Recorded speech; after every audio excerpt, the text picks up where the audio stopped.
Last night, the National Guard brought in 350 extra troops. This morning, there was a demonstration by white citizens in Gresham, which fell far short of the projected 1,500 people. Some carried signs, but a planned march was called off when the governor announced he was sending up armored personnel carriers.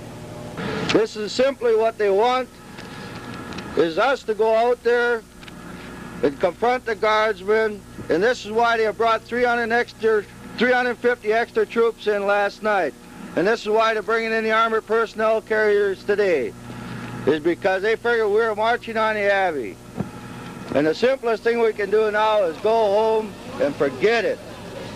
A couple of hours later, Indians on the outside began a vigil at Checkpoint 16. The National Guard reacted by beefing up its forces.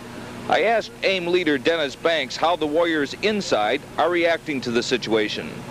Well, I think that there is a lot of concern about the beefed up forces by the National Guard, but I think the spirit of the warriors is still high and very active.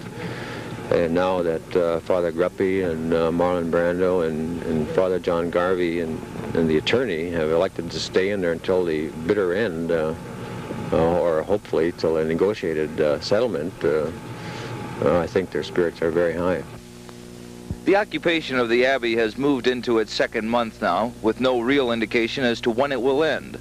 National Guard forces have been doubled, but at the same time, Indians are calling for more support from the outside.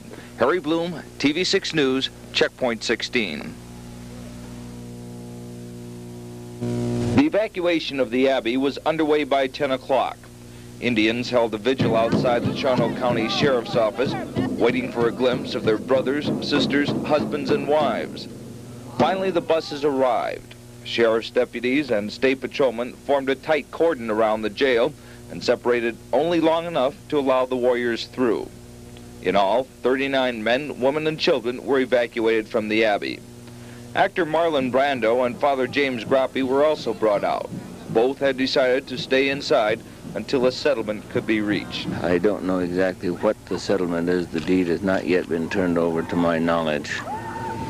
The conditions for the deed, I think, have been met, but until the deed is turned over, it is not, I would consider, just a full settlement, and I don't think one that would be one that one can consider complete.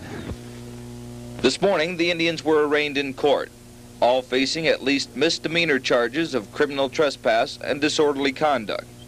But further charges are expected, and the leaders of the occupation face a variety of charges, including armed robbery, armed burglary, and false imprisonment. Al Popp, a member of the Concerned Citizens Committee, says he's happy the occupation is over, but feels it could have ended a lot sooner. It's going to be a lot harder for us now to patch up the differences between us.